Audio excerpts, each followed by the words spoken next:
Operation success but patient dead. ఎందుకు, ఏం జరిగింది, అసలు ఈ రీజన్స్ ఏంటి, ఎవరు తప్పు అని చెప్పేసి ఈ డీటెయిల్స్ అన్ని మాట్లాడటానికి doctor Rajasekhar Madala cosmetic surgeon మన ముందున్నారు. సార్ని అడిగి డీటెయిల్స్ తెలుసుకుందాం. నమస్తే సార్, ఎలా ఉన్నారు సార్? ఈ ఆపరేషన్ సక్సెస్ అయింది బట్ పేషెంట్ ఎలా చనిపోతారు సార్? అసలు ఈ హెయిర్ ట్రాన్స్ప్లాంట్ చేసుకున్న ఒక ఇంజనీర్ ఆపరేషన్ తర్వాత చనిపోవడం జరిగింది. అసలు తప్పు పేషెంట్ దా లేకపోతే డాక్టర్ అయ్యిందని అనుకోవాలి? If I'm not wrong Kanpur లో అయిందండి ఇది, లాస్ట్ వీక్ అయినట్టుంది. డాక్టర్ తప్ప పేషెంట్ తప్ప అంటే డాక్టర్ది తప్పు ఉందండి, పేషెంట్ది తప్పు ఉంది. నేను డాక్టర్దే తప్పు, డాక్టర్ చేసి ఉండాల్సింది కాదు అని అంటాం కరెక్ట్ కాదు. ఎందుకంటే పేషెంట్ వెళ్ళేటప్పుడు కూడా మనం ఎవరి దగ్గరికి వెళ్తున్నాం, అసలు మనం ఎవరితో చేయించుకుంటున్నాం, వాళ్ళు అంతకుముందు ఎన్ని సర్జరీలు చేశారు, ఇలా డిగ్రీ వ్యాలిడా కాదా, ఫోన్ చదువుకోని వాళ్ళు పాపం ఎడ్యుకేషన్ లేని వాళ్ళు చేస్తే ఎడ్యుకేషన్ లేని వాళ్ళు తప్ప అనొచ్చండి. యువర్ అన్ ఇంజనీర్, నువ్వు ఇంజనీరింగ్ చేసి నువ్వు జాబ్ చేస్తా, నువ్వు ఎవరితో సర్జరీ చేయించుకుంటున్నావో తెలియకుండా నువ్వు వెళ్ళి ఎంబీబీఎస్ దగ్గరికి వెళ్ళి నువ్వు జస్ట్ ఎంబీబీఎస్ చేసిన వాళ్ళ దగ్గరికి వెళ్ళి హెయిర్ ట్రాన్స్ప్లాంట్ చేయించుకుంటే ఎవరిని తప్పనాలండి? తప్పు చేసేవాడు తప్పు చేస్తాడు. యాక్చువల్లీ అయ్యే ఫీజు కి కొంచెం తగ్గింది కదా అని చెప్పేసి ప్రాణం పోయింది కదండి. ఇప్పుడు డబ్బుల గురించి చూసుకుంటే ప్రాణమే పోయింది కదా. చాలా మంది చేసే పొరపాటు ఏంటంటే మనం ఎవరి దగ్గరికి వెళ్ళి సర్జరీ చేయించుకుంటున్నాం, అసలు మన సర్జరీ చేసేవాళ్ళు they are qualified or not అని చూసుకోవాలండి. హెయిర్ ట్రాన్స్ప్లాంట్ అనేది అంటే వేరే సర్జరీస్ గురించి ఇప్పుడు మాట్లాడను, హెయిర్ ట్రాన్స్ప్లాంట్ గురించి మాట్లాడుకుంటున్నాం కాబట్టి హెయిర్ ట్రాన్స్ప్లాంట్ ఎవరు చేయాలి, హెయిర్ ట్రాన్స్ప్లాంట్ అనేది చిన్న ఓపీ ప్రొసీజరా లేదంటే సర్జరీయా అండి? సర్జరీ ఎవరు చేయాలి? సర్జన్ చేయాలి. ఏ సర్జన్ చేయాలి? హార్ట్ సర్జన్ చేస్తాడా? చేయడు. న్యూరో సర్జన్ చేస్తాడా? చేయడు. ఎవరు చేస్తారు? ప్లాస్టిక్ సర్జన్ చేస్తాడు. It's very simple. అవును. సో నువ్వు దగ్గరలో ఎవరున్నారో ప్లాస్టిక్ సర్జన్ దగ్గరికి వెళ్ళి ప్లాస్టిక్ సర్జన్తో హెయిర్ ట్రాన్స్ప్లాంట్ చేయించుకుంటే ఈరోజు ఆయన బతికుండేవాడు కదా. డెఫినెట్లీ. అసలు హెయిర్ ట్రాన్స్ప్లాంట్ చేసిన తర్వాత మనం ఆ న్యూస్ చూస్తే తలంతా కూడా ఉబ్బిపోయింది, తర్వాత ఆయన చనిపోయారని తెలిసింది సార్. అసలు తల ఎందుకు ఉబ్బుతుంది హెయిర్ ట్రాన్స్ప్లాంట్ చేస్తే? హెయిర్ ట్రాన్స్ప్లాంట్ చేస్తున్నప్పుడు మనం ఏం చేస్తామంటేనమ్మా, ముందు తలంతా క్లీన్ చేస్తాం ఎసెప్టిక్ కండిషన్స్లో ఉండటానికి. తలంతా క్లీన్ చేసుకుని, నా దగ్గర అట్లీస్ట్ ఫాలో అయ్యేది, తలంతా క్లీన్ చేసుకుంటాం. క్లీన్ చేసుకుని బిటాడిన్ అని స్క్రబ్ ఉంటుంది, స్క్రబ్తో క్లీన్ చేస్తాం. పేషెంట్ వచ్చేటప్పుడే హెయిర్ వాష్ చేసుకుని రండి అంటాం ఇంటి నుంచి. వచ్చాక మళ్ళీ మేము ఇంకొకసారి క్లీన్ చేస్తాం. మేబీ హైదరాబాద్లో వేరే ఒకరిద్దరు ప్లాస్టిక్ సర్జన్స్ ఐవీ క్యాన్లా పెడుతున్నారు. అంటే ఐవీ క్యాన్లు అంటే సెలైన్ ఎక్కిస్తాం కదా, అలాంటిది. అందులో నేను ఖచ్చితంగా హెయిర్ ట్రాన్స్ప్లాంట్ చేస్తే పేషెంట్ కి ఐవీ క్యాన్లా నేను పెడతా. ఐవీ క్యాన్లా పెట్టి ఐవీ యాంటీబయాటిక్ ఇస్తా.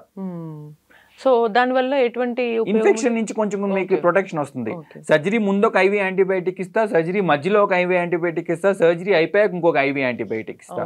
సో దట్ ఇన్ఫెక్షన్ కవరేజ్ వస్తుంది. ఇవి ఫాలో అవ్వకుండా ఏదో పడుకోబెట్టి ఏదో ఒక టాబ్లెట్ వేసి చేస్తున్నారు. సో ఐవీ క్యాన్లో పెట్టుకుంటాం, హెయిర్ నీట్గా క్లీన్ చేసుకుంటాం. మనం చేసే రూమ్ ఆపరేషన్ థియేటర్లో చేస్తున్నామా, మామూలుగా ఏదో ప్రొసీజర్ రూమ్లో చేస్తున్నామా? ఆపరేషన్ థియేటర్లో చేస్తే ఆపరేషన్ థియేటర్లో రూమ్ అంతా ఫ్యూమిగేట్ చేస్తాము, మొత్తం డిస్ఇన్ఫెక్టెంట్ సొల్యూషన్తో రూమ్ అంతా క్లీన్ చేస్తాం.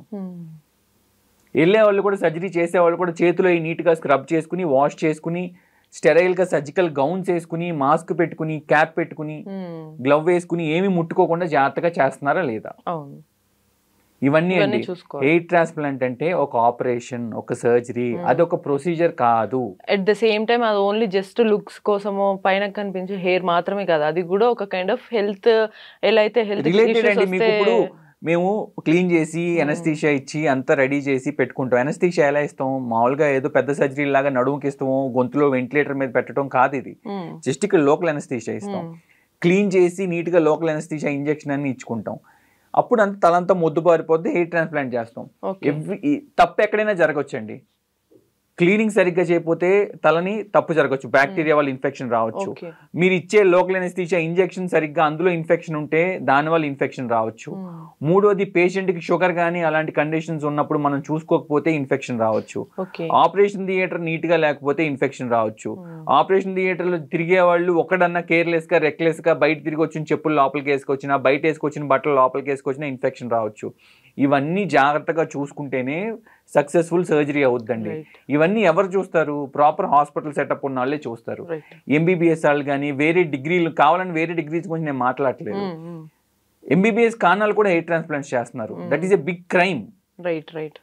ఓన్లీ మనీ కోసం చేసేయడం అనేది ఇప్పుడు బాగా ట్రెండ్ అయిపోయింది. ఈవెన్ అసలు చిన్న బ్యూటీ పార్లర్ పెట్టుకోవడం వెంటనే మీకు పర్మనెంట్ హెయిర్ అని చెప్పేసి చెప్తున్నారు. సో ఇవన్నీ పాసిబుల్ ఎలా అవుతాయని బ్యూటీ పార్లర్ సంగతి వదిలేసేయండి. అసలు బ్యూటీ పార్లర్ కాదు, ఎంబీబీఎస్ చేసిన ఆవిడ చేసింది కనీసం డెత్ అయిన కేసు. ఎంబీబీఎస్ కాదండి, వేరే డిగ్రీలు నాన్ ఎంబీబీఎస్ వాళ్ళు చేస్తున్నారు హెయిర్ ట్రాన్స్ప్లాంట్స్. అవును, ట్రూ. ఇప్పుడు హౌ ఈజ్ ఇట్, మనం దాన్ని ఎలా మనం సపోర్ట్ చేస్తాం? ఇప్పుడు సపోజ్ డెంటల్ డాక్టర్ ఉన్నారు, డెంటల్ డాక్టర్ హెయిర్ ట్రాన్స్ప్లాంట్ చేస్తే మీరు ఎలా సపోర్ట్ చేస్తారు? Definitely not. చేయగలరా? అసలు కష్టం. నన్ను టీత్ కి నన్ను ట్రీట్మెంట్ చేయమంటే నేను చేయగలనా? లేదు. వాళ్ళు హెయిర్ ట్రాన్స్ప్లాంట్ చేస్తే హౌ ఈజ్ ఇట్ యాక్సెప్టబుల్? లేదు, ఆయుర్వేదం వాళ్ళు హెయిర్ ట్రాన్స్ప్లాంట్ చేస్తున్నారు. ఆయుర్వేదం వాళ్ళు హెయిర్ ట్రాన్స్ప్లాంట్ ఎట్లా చేస్తారండి? సరే, హోమియోపతి వాళ్ళు చేస్తున్నారు, ఎలా చేస్తారు? సో మనం ఏంటంటే డాక్టర్ తప్ప, పేషెంట్ తప్ప, చేసేవాడికి తప్ప, చేయించుకునేవాడికి తప్ప అంటే వీడిది ఎంత తప్పు ఉందో వాడిని అంతే తప్పు ఉంది. ఎగ్జాక్ట్లీ. సో అక్కడ పేషెంట్స్ ప్రాబబ్లీ ఫస్ట్ ఎవరు దొరికితే వాళ్ళు తక్కువకి చేస్తున్నారనో ఇంకేదో చెప్పంగానే నమ్మేయడం వల్ల వచ్చే సమస్యలు ఇవన్నీ. ఫస్ట్ ఆఫ్ ఆల్ మన ఇండియాలో, మన కంట్రీలో మనకి ఇచ్చిన ఫ్రీడమ్కి మనకి అడ్వాంటేజ్ ఉంది, డిసడ్వాంటేజ్ ఉంది. రైట్. మనకి ఇంత ఫ్రీడమ్ ఇవ్వటం వల్ల మనం ఫ్రీడమ్ ని ఎంజాయ్ చేస్తున్నాం. అదే ఫ్రీడమ్ ని బ్యాడ్ గా కూడా ఎంజాయ్ చేస్తున్నారు. అవును, మిస్యూజ్ చేసుకుంటున్నారు. రూల్స్ స్ట్రిక్ట్ గా లేవు. ఇదే వేరే కంట్రీలో జరిగితే తీసుకెళ్లి జైల్లో పెడతారు, డిగ్రీ క్యాన్సిల్ చేస్తారు. మనకు అలా లేదు కదా. ఈ సర్జరీ వీడే చేయాలి అని చెప్పి ప్రోటోకాల్ లేదు. వేరే కంట్రీలో వెళ్ళి ప్లాస్టిక్ సర్జరీ కాకుండా ఇంకేమన్నా హెయిర్ ట్రాన్స్ప్లాంట్ చేయమని చెప్పండి, డేర్ కూడా చేయరు. ఎందుకంటే లోపలేస్తారు, 20 సంవత్సరాలు బయటికి కూడా రారు. అరబ్ కంట్రీస్ లో చేయమనండి, ఇలాంటి తప్ప ఎవరైనా చేస్తారేమో చూడండి. మన కంట్రీలో మనకి ఇచ్చే ఫ్రీడమ్ ని మిస్యూటిలైజ్ చేసుకుంటున్నారు. భయం లేదు. మెయిన్ పాయింట్ ఏంటంటే చేసిన తర్వాత ఏమవుతుంది, దొరికితే కొద్ది రోజులు కనిపించకుండా ఏదో లూపోలు ఎత్తుకుని బయటకు వచ్చేద్దాం, ఏదో మేనేజ్ చేద్దాం అనే థాట్ లో ఉన్నారు. సేమ్ ఈ కేసులో మనం అనుకున్న ఈ స్టూడెంట్ కేసులో కూడా సేమ్ అదే. తను అయిపోయిన తర్వాత వాళ్ళ వైఫ్ రెస్పాండ్ అవ్వడానికి ట్రై చేస్తుంటే ఆ డాక్టర్ ఎవరైతే ఆపరేషన్ చేశారో ఆమె కనిపించకుండా పోయిందనమాట. ఇది చూడండి, ఏదన్నా కేసు బ్యాడ్ అయినప్పుడు, ఏదన్నా జరిగినప్పుడు అబ్స్కాండ్ అవటం అనేది, సో వాళ్ళకి ఇది ఈజీ, సింపుల్ అయిపోయింది. సో ఓన్లీ ఈ కేసులో మనం ఇంకో సీరియస్ గా తీసుకుని అర్థం చేసుకోవాల్సింది పేషెంట్స్ కి సార్, వాళ్ళకి మీరు సీరియస్ గా స్ట్రిక్ట్ గా ఏం చెప్తారు? లైక్ ఒకవేళ హెయిర్ ట్రాన్స్ప్లాంట్ చేయాలనుకుంటున్నారు, ఏదన్నా సరే బాడీలో పర్టికులర్ ప్లాస్టిక్ సర్జరీతో చేయించుకోవాల్సినవి పక్క ఆయనతోనే ఎందుకు చేయించుకోవాలి, ఏవి చేయించుకోవాలి అని అంటారు? చూడండి, గట్టిగా పేషెంట్కి కానీ, పేషెంట్ పక్కన వాళ్ళకి కానీ, ఫ్రెండ్స్కి కానీ ఎవరికైనా ఒకటే చెప్తాం. మీరు బంగారం కొనుక్కుంటున్నారండి, ఎడపెడ వెళ్ళి కొనేస్తారా? లేదు. ఏ షాప్లోకి వెళ్తున్నాం, ఎక్కడికి వెళ్తున్నాం, బంగారపు షాప్లో కొంటున్నావా, లేదంటే వాడు డూప్లికేట్ అమ్ముతాడా, మంచిది అమ్ముతాడా చూసే కొనుక్కుంటాం కదా. అవును. ఏదన్నా బట్టలు కొనుక్కుంటాం, ఏదన్నా ఎలక్ట్రానిక్స్ కొనుక్కుంటాం, ఎక్కడ కొనుక్కుంటున్నాం వెళ్ళి మనం? పర్టికులర్ స్టోర్ లోనో అఫీషియల్ గా ఉండి పెట్టి కొనుక్కుంటాం కదా. వారంటీ ఉంటే మనం ఏం చేయాలి? హెయిర్ ట్రాన్స్ప్లాంట్ చేయించుకోవాలి. హెయిర్ ట్రాన్స్ప్లాంట్ ఎవరు చేస్తాడు? ప్లాస్టిక్ సర్జన్ చేస్తాడు. వెళ్తామా? ప్లాస్టిక్ సర్జన్ కూడా ఎవరు హెయిర్ ట్రాన్స్ప్లాంట్ చేసే వాళ్ళు ఉన్నారు. అందరూ ప్లాస్టిక్ సర్జన్స్ హెయిర్ ట్రాన్స్ప్లాంట్ చేయరు. సో ఎవరు హెయిర్ ట్రాన్స్ప్లాంట్ చేస్తున్నారో ఎత్తుక్కుని కొంచెం రీసెర్చ్ చేసి వెళ్ళాలి. లేదు వెళ్తారు, మీరు సపోజ్ నా దగ్గరికి మీరు వచ్చారండి, హెయిర్ ట్రాన్స్ప్లాంట్ కోసం వచ్చారు, సార్ మీరు హెయిర్ ట్రాన్స్ప్లాంట్ చేస్తారంటే ఎక్సలెంట్ గా చేస్తానమ్మా, అసలు నేను చేసినట్టు మీకు హైదరాబాద్ లో ఎవడు చేయడు, అసలు ట్విన్ స్టేట్స్ లో ఎవడు చేయడని చెప్తాను. నమ్మేస్తారా? లేదు. మీరు ఏం చేయాలి? డాక్టర్ గారు మీ దగ్గర బిఫోర్ ఆఫ్టర్ ఫోటోలు ఉన్నాయా అండి పాతయి? ముందు సర్జరీ ఫొటోస్ ఉంటే ఏమన్నా చూపించండి అని అడగాలి. ఓకే. నేను నా పేషెంట్స్కి చెప్తాను, నా పేషెంట్ నా ఫొటోస్ చూపిస్తాను, నేను బిఫోర్ ఆఫ్టర్ ఫొటోస్ ఇవ్వండమ్మా, మీకు ఎవరికన్నా కావాలి అంటే నా పాత పేషెంట్ ఫోన్ నెంబర్ ఎవరిదన్నా ఇస్తాను, వాళ్ళతో ఒకసారి మాట్లాడుకోండి, నేను నా పాయింట్ ఆఫ్ వ్యూలో చెప్తాను, ఎంత పెయిన్ ఉంది ఏంటి అనేది వాళ్ళని అడగండి అని చెప్పి, నేను ఎవరన్నా 2-3 పేషెంట్లు ఉంటారు, ఎవరికైనా కావాలంటే మా నెంబర్ ఇవ్వండి డాక్టర్ గారు, వాళ్ళ నెంబర్ ఇస్తాను నేను. When you're not doing anything wrong, what is big mistake in it? నువ్వు ఎందుకు హైడ్ చేసుకోవాలి? నేను క్వాలిఫైడ్ అండి, నేను ధైర్యంగా చెప్తా. లైపోసక్షన్ నేను దొంగతనంగా చేయను, నేను క్వాలిఫైడ్. బ్రెస్ట్ సర్జరీస్ నేను క్వాలిఫైడ్. ఇప్పుడు కొంతమంది ప్లాస్టిక్ సర్జన్స్ కాకుండా కొంతమంది లైపోసక్షన్ చేస్తున్నారు బయట. అవును, వాళ్ళు దొంగతనంగా దాక్కుని చేస్తున్నారు, అలాగే కాంప్లికేషన్స్ వస్తున్నాయి. ఇప్పుడు నేను వెళ్ళి ఇప్పుడు బొటాక్స్, ఫిల్లర్స్, థ్రెడ్స్ ఉన్నాయండి, ఎవరు చేయాలి? ఇవి డెఫినెట్లీ ప్లాస్టిక్ సర్జన్ కానీ డర్మటాలజిస్ట్ కానీ చేయాలి. ఓకే. అది కూడా ప్రాపర్లీ ట్రైన్ అయిన ప్లాస్టిక్ సర్జన్ కానీ ప్రాపర్లీ ట్రైన్ అయిన డర్మటాలజిస్ట్ కానీ చేయాలి. ఈ బొటాక్స్, ఫిల్లర్స్, థ్రెడ్స్ ఈజీగా చేసేయడం కుదురుతుంది, డబ్బులు మిగులుతుంది అని చెప్పి బ్యూటీ పార్లర్ లో చేస్తున్నారండి. బ్యూటీ పార్లర్ లోకి వెళ్ళి ఒక డాక్టర్ ఏదో పేరు పెట్టుకుని సార్ ఈ పర్టికులర్ గా మీరు అన్నట్టు నిజంగానే చేస్తున్నారు కదా, ఇవి చేయడానికి లైక్ ఇప్పుడు ఫర్ ఎగ్జాంపుల్ ఒక ఫుడ్ రెస్టారెంట్ ఓపెన్ చేస్తున్నాం అనుకోండి, అక్కడ మనం ఏ ఫుడ్ ఇస్తున్నాం ఇదంతా తీసుకుంటే అక్కడ FSSAI నుంచి మనం పర్మిషన్ తీసుకోవాలి, ఆ గైడ్ లైన్స్ ప్రకారం ఉందా లేదా చూడాలి, దానికి మనకి ఫుడ్ అథారిటీస్ నుంచి అప్రూవల్ వస్తేనే ఆ ఫుడ్ అనేది మనము లైక్ మెనూలో పెట్టడానికి ఉంటుంది. ఇన్ ద సేమ్ వే ఇప్పుడు ఈ సర్జన్స్ ఈ పార్లర్లో కానీ ఇంకెక్కడైనా సరే ఈ రూల్స్ ప్రకారం రిజిస్టర్ చేసుకోవాల్సింది ఉంటుందా? యాక్చువల్గా అయితే DMHO పర్మిషన్స్, ఈ హెల్త్ అథారిటీ పర్మిషన్స్ అన్ని ఫైర్ పర్మిషన్స్ అన్ని తీసుకుంటేనే క్లినిక్ పెట్టుకుంటా కుదురుతుందండి. కానీ ఎవరు మానిటర్ చేస్తున్నారు? ఎన్ని కాస్మెటాలజీ క్లినిక్స్ బయట పుట్టగొడుగులాగా వస్తున్నాయి, ఎన్నిటి మీద రైట్ చేస్తున్నారు, ఎన్నిటిని క్లోజ్ చేస్తున్నారు. బొటాక్స్ ఫిల్లర్స్ ఎవడు పడితే ఆడికి అమ్మటానికి లేదండి డీలర్, కొంతమందికి అమ్మాలి. అంటే ఈ బొటాక్స్ ఫిల్లర్స్ అంటే దేనికి యూజ్ అవుతాయి? ఫేస్ కి సంబంధించిన ముడతలకి, మచ్చలకి, లేదంటే గుంటలకి వాడేది. ఎవరికి పడితే వాళ్ళకి అమ్మకూడదు. కానీ కొంతమంది ఏం చేస్తున్నారు, డాక్టర్లు అందరూ కూడా శ్రీరామచంద్రులు మహానుభావులు అని నేను చెప్పను, కొంతమంది మహానుభావులు ఏం చేస్తున్నారు, బల్క్ లో కొనుక్కుని బ్లాక్ లో అమ్ముతున్నారు ఇలాంటి వాళ్ళకి. There is no strict rules అండి. రూల్స్ స్ట్రిక్ట్ గా ఉండి తప్పు చేస్తే చంపేస్తారని భయం ఉంటే ఎవడో తప్పు చేయడండి. లేదా తప్పు చేస్తే డెఫినెట్లీ పనిష్మెంట్ ఉంటుంది, లైఫ్ అంతా రివర్స్ అవుతుంది అనే భయం అన్న ఉండాలి. లైక్ మీరు అన్నట్టు నిన్న మొన్న ప్రెస్ క్లబ్ లో ఒక మీటింగ్ కూడా జరిగింది. ఒక డాక్టర్ గారు చెప్పారు, డర్మటాలజీ డాక్టర్ గారు చెప్పారు, ఇంత మంది ఉన్న పాపులేషన్ లో ఆవిడ చెప్పిన పాయింట్ నచ్చింది నాకు. నువ్వు తప్పెందుకు చేయాలి? నీ ఫీల్డ్ లో నువ్వు ఎగ్జైల్ నీ ఫీల్డ్ లో నువ్వు బాగా చేసుకో. నువ్వు నీకు suppose if you are a dentist, నీ డెంటల్ ప్రొసీజర్స్ లో ఎక్సలెంట్ గా చేసుకో. If you are a dermatologist, నీ డర్మటాలజీ ప్రొసీజర్లు బాగా చేసుకో. నువ్వు జనరల్ ఫిజిషియన్ అయితే నువ్వు జనరల్ ఫిజిషియన్ ప్రొసీజర్లు బాగా చేసుకో. నువ్వు MBBS అయితే MBBS తోనే ఇంకా బాగా ప్రాక్టీస్ చేస్తావా, లేదంటే PG చేస్తావా చూసుకో. నీది కాని పని నువ్వు భయపడతా ఎందుకు చేయాలి? ఆవిడ చాలా బాగా మాట్లాడారు ఆ పాయింట్. అసలు నీ పని నువ్వు ధైర్యంగా చేసుకో, రెస్పెక్ట్ఫుల్ గా చేసుకో. రైట్. సో ఎగ్జాక్ట్లీ ఇక్కడ మనము ఇష్యూ అయితే అడ్రస్ చేసాము, ఎంత తప్పు జరుగుతుంది అటు పేషెంట్స్ నుంచి ఇటు డాక్టర్స్ నుంచి చూసాం సార్. సో పేషెంట్స్ ఇప్పటి నుంచి అయినా సరే తీసుకోవాల్సిన జాగ్రత్తలు ఏంటి, పక్క వెళ్లే ముందు మీరు ఏమేమి చూసుకోవాలో చెప్పారు.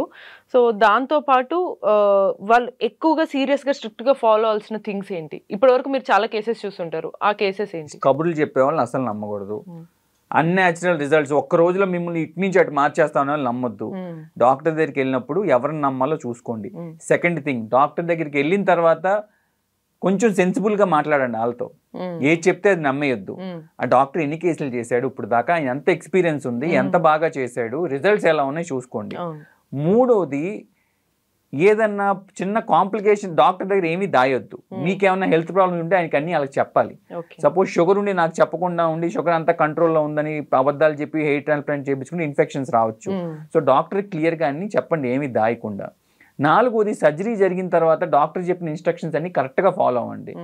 ఏ మాత్రం ప్రాబ్లం వచ్చినా వెంటనే వచ్చి డాక్టర్ని కలవాలి. ఇప్పుడు ఈ కాన్పూర్లో జరిగిన కేసులో అయి ఉంటుంది ఏంటంటే, ఆయనకి తల స్వెల్లింగ్ వస్తుంది. ఏ హెయిర్ ట్రాన్స్ప్లాంట్ చేసినా తల స్వెల్లింగ్ అనేది 1 వీక్ వరకు ఉంటుంది. ఎందుకంటే ఫ్లూయిడ్ ఎక్కిస్తాం కాబట్టి. అది ఇన్ఫెక్షన్ కి సంబంధించిన స్వెల్లింగా, ఫ్లూయిడ్ వల్ల వచ్చిన స్వెల్లింగ్ అనేది మనం చూసుకోవాలి. అది చూసుకోవాలంటే డాక్టర్ దగ్గరికి వెళ్ళాలి. మీరు ఎవరికో ఎక్స్పీరియన్స్ లేనివాడి దగ్గరికి వెళ్తే వాడు చేసిన తర్వాత వాడికి అది అసలు ఏ స్వెల్లింగ్ కామన్ లే వదిలేసేయండి అని వస్తుంది. అది ఇన్ఫెక్షన్ వచ్చిన స్వెల్లింగ్, ఫ్లూయిడ్ వల్ల వచ్చిన స్వెల్లింగ్ అని చూసుకోలేకపోయారు.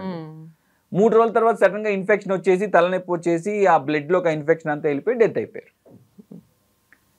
బయట నా దగ్గర ఒక కేసు వచ్చిందండి. బయట ఎవరో ఎక్కడో సొమాలియన్ పేషెంట్, మన ఇండియన్ పేషెంట్ కాదు, ఇలా ఇండియా వచ్చారు ఏదో ట్రీట్మెంట్ కోసం. వస్తే ఎవరో బ్యూటీ పార్లర్లో ఎక్కడికి వెళ్ళి హెయిర్కి ఇంజెక్షన్, GFC ఇంజెక్షన్స్ అని ఉంటాయి, ఆ GFC ఇంజెక్షన్ చేయించుకున్నారు. మరి ఈ పేషెంట్దే ఈ పేషెంట్కి ఇచ్చారా, వేరే పేషెంట్ ఇచ్చారా, లేదంటే ఏమైనా ఎక్స్పైర్ అయిపోయిన ప్రోడక్ట్ చేశారా తెలియదు. ఎక్కడెక్కడైతే ఇంజెక్షన్ ఇచ్చారో మల్టిపుల్ ప్లేసెస్లో అవన్నీ పెద్ద పెద్ద యాప్సెస్ లాగా ఫామ్ అయిపోయి పసుకారుతా వచ్చారు. అప్పుడు మా దగ్గరికి వచ్చారు. తలంతా వాచిపోయింది. ఆ పిల్లని ICUలో పెట్టి మల్టిపుల్ ఇన్సిషన్స్ ఇచ్చి ఆ పస్ అంతా డ్రైన్ చేసి ఆ పిల్లని బతికియడానికి మాకు 15 రోజులు పట్టింది. అట్లీస్ట్ లక్కీగా సేవ్ అయింది. నేను అనేది ఆలోచించుకోండి. అంటే డబ్బుల కోసం ఆలోచించి ప్రాణాలు పోగొట్టుకోవద్దు. అన్ని ఇన్స్టెంట్ గానీ లేకపోతే ఈజీ వేలో లేకపోతే ఈ పర్టికులర్ హెల్త్ హార్ట్ అంటే సర్జరీ అంటే ఓన్లీ హార్ట్ హెల్త్ కిడ్నీ వీటికి సంబంధించింది కాదు, ఈవెన్ లుక్స్ కి సంబంధించింది ఏదైనా కూడా అది సీరియస్ సర్జరీనే. ఏమండి డెంటల్ సర్జరీ అయినా కూడా సీరియస్ సర్జరీ ఏనండి. డెంటల్ సర్జరీ వల్ల ప్రాణాలు పోయినాయి ఎన్ని ఉన్నాయి. డెంటల్ డాక్టర్స్ కూడా వాళ్ళు సబ్జెక్ట్ లో వాళ్ళు దే ఆర్ ఎక్స్పర్ట్స్. ఇప్పుడు డెంటల్ యాప్సెస్లు డెంటల్ క్యావిటీస్ వచ్చి అది స్ప్రెడ్ అయిపోయి మొత్తం ఇన్ఫెక్షన్ వచ్చేసి చాలా మంది చనిపోయే వాళ్ళు ఉన్నారు. So dental doctor is also very important. కంటి doctor important, ENT doctor important, next వచ్చేసి కిడ్నీ డాక్టర్ కిడ్నీకి ఇంపార్టెంట్, హార్ట్ డాక్టర్ హార్ట్కి ఇంపార్టెంట్, ఏ డాక్టర్ ఆ బ్రాంచ్కి ఇంపార్టెంట్. మనం ఏ ప్రాబ్లం ఉంది ఆ సమస్యకి మనం ఏ డాక్టర్ దగ్గరికి వెళ్ళాలి అని చూసుకుని వెళ్ళాలండి మనం. సరే ఇక్కడ మరి దీని అంతటికి ఒక ఎండ్ అయితే ఎలా కనిపిస్తుందని మనం చెప్పలేము. ఆశ, ఈ డబ్బు ఆశ ఉన్న వాళ్ళు చేస్తూనే ఉంటారు. సో ఓన్లీ థింగ్ ఏంటంటే పేషెంట్స్ వెళ్ళే వాళ్ళు అవేర్నెస్ తో ఉండాలి. ఏమండి మనం దొంగలను ఆపలేము. దొంగను దొంగతనం చేయొద్దంటే చేయటం ఆపడు, సింపుల్ గా చెప్తున్నాను. ఎందుకంటే వాడికి ఈజీ మనీ. కనీసం మనం ఇంటికి మనం జాగ్రత్తగా తాళం వేసుకోవాలి. రైట్.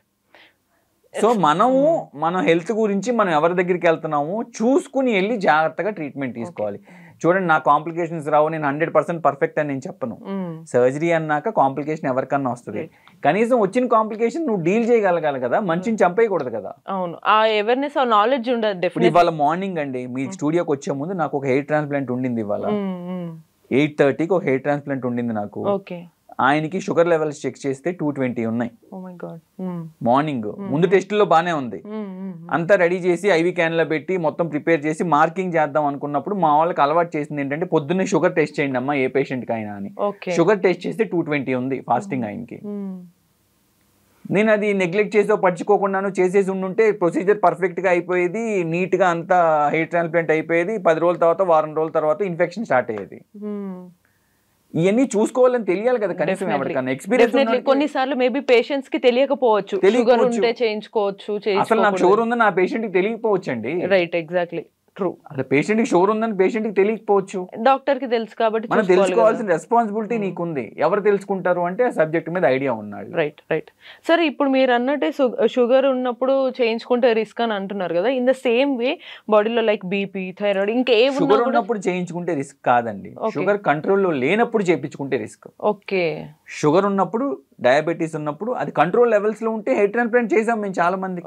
కాకపోతే కంట్రోల్లో ఉండాలి, షుగర్ కంట్రోల్లో ఉండాలి, బీపీ కంట్రోల్లో ఉండాలి, థైరాయిడ్ కంట్రోల్లో ఉండాలి. మీ బాడీలో ఏం తేడా ఉన్నా అది కంట్రోల్లో ఉంటే మనం ఏ సర్జరీ అయినా చేసుకోవచ్చు. ఓకే, సో ఫస్ట్ థింగ్ ఏంటంటే అసలు patient hair transplant or any other thing like cosmetic or plastic surgeon తో చేసుకోవాలని వెళ్ళినప్పుడు ఏ ఇష్యూ షుగర్ బీపీ థైరాయిడ్ ఏ ఉన్నా సరే ఫస్ట్ చెప్పాలి.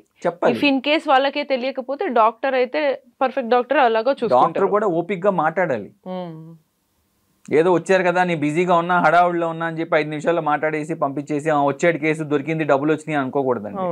అసలు పేషెంట్ గురించి మాట్లాడాలి, ఒక 10 నిమిషాలు వాళ్ళతో టైం స్పెండ్ చేయాలి. మీకు అంతకు ముందు ఉందా, మీ ఫ్యామిలీ హిస్టరీ ఏమన్నా ఉందా, ఏమన్నా హెల్త్ ప్రాబ్లమ్స్ ఉన్నాయా, డిసీజెస్ ఉన్నాయా, రీసెంట్గా వెయిట్ ఏమన్నా తగ్గారా అని చాలా అడుగుతాం మేము. ఇవన్నీ ప్రతిదానికి ఇంపార్టెన్స్ ఉంటుంది. ఇవన్నీ అడిగాకే మనం సర్జరీకి వెళ్ళాలి. ఇది ఓన్లీ హెయిర్ ట్రాన్స్ప్లాంట్ డెత్ అయింది కాబట్టి దాని గురించి మాట్లాడుకుంటున్నాం అండి మనం. ఏ సర్జరీకైనా ఇవన్నీ ఇంపార్టెంట్. ఓకే, నార్మల్ ఈ హెయిర్ ట్రాన్స్ప్లాంట్ కి ఎన్ని సెషన్స్ పడుతుంది సార్? యాక్చువల్లీ ఒకసారిలో మా యూజువల్ గా అయితే ఒక సెషన్ లో సరిపోతుంది. ఓకే, ఎక్స్పీరియన్స్ లేని వాళ్ళు 2-3 సెషన్స్ చేస్తున్నారు. ఒకే రోజులో అయిపోవాలి, 5-6 గంటల్లో అయిపోవాలి. ఎక్స్పీరియన్స్ లేని వాళ్ళు పొద్దున మొదలుపెట్టి రాత్రి దాకా చేస్తారు. లేదా కొంతమంది సెషన్స్ ఎక్స్ట్రా ఇవాళ ఒక 2500 హెయిర్ ఫాలికల్స్ ఇవాళ పెడతారు, మళ్ళీ ఇంటికి పంపించేసి మళ్ళీ రేపు పొద్దున రమ్మని 2500 ఫాలికల్స్ పెడతారు. ఈ లోపు ఏమవుతుంది, ఆల్రెడీ ఇదంతా రా ఏరియా ఓపెన్ చేసాం, ఓపెన్ చేసాక ఎంత కొంత బ్యాక్టీరియా స్టాగ్నేట్ అవుతుంది, దాన్ని మళ్ళీ మనం గుచ్చి మళ్ళీ లోపల తీసుకెళ్తున్నాం దాన్ని. ఇవన్నీ చేతగాని పనులు, అంటే ఈజీగా బద్ధకంతో చేసేవి. అండ్ ఇంకోటి ఎక్స్ట్రా బద్ధకంతో చేయని కూడా కాదండి. 24 గంటలు ఎవడో హెయిర్ ట్రాన్స్ప్లాంట్ చేయలేడు. వాడికి స్లోగా చేయడమే వచ్చినప్పుడు వాడు ఏం చేస్తాడు, పొద్దు నుంచి రాత్రి అయిపోయింది, సో ఇవాళ కొన్ని పెడతాం బాబు రేపు కొన్ని పెడతాం అంటారు. అంటే అదే సార్ ఇంకొక బెనిఫిట్ ఏం తీసుకుంటున్నారు అందులో అంటే ఎక్స్ట్రా సెషన్స్ పెడితే ఎక్స్ట్రా చార్జ్ చేసుకోవచ్చు అనే థాట్ లో కూడా. ఇక డబ్బులు అనేది ఇది అన్నిటికీ తప్పులన్నిటికీ కారణం డబ్బులే కదండి. ఇంకా డబ్బుల కోసమే ఏం చేసినా, మోసాలు చేసినా, ఏం చేసినా, లైఫ్ పోయినా కూడా పట్టించుకో. అదేం పోయింది, ఓ 15 రోజులు 4 రోజులు హాస్పిటల్ మూసేస్తాడు, మళ్ళీ ఇంకో చోట వెళ్ళి పెట్టుకుంటాడు, మళ్ళీ ఓపెన్ చేసుకుంటాడు. చూసారు కదా ఇంత సీరియస్ ఇష్యూస్ జరుగుతున్నాయి. ఇది ఏదో లుక్‌కి సంబంధించింది కాదు. ఇది డెఫినెట్‌లీ మన హెల్త్‌కి సంబంధించింది. సో, కరెక్ట్ డాక్టర్ ఎవరు, కరెక్ట్ కాని వాళ్ళెవరు అనేది కరెక్ట్‌గా రీసెర్చ్ చేసుకుంటేనే మన హెల్త్ అనేది ఉంటుంది. లేదంటే డెఫినెట్‌లీ హెల్త్ కాదు మనమే ఉండకుండా పోతున్నాము. సో, ఇది మనకు సార్ ఇస్తున్న మెసేజ్. ఇటువంటి మరిన్ని ఇన్ఫర్మేషన్స్ కోసం కీప్ వాచింగ్ ఎట్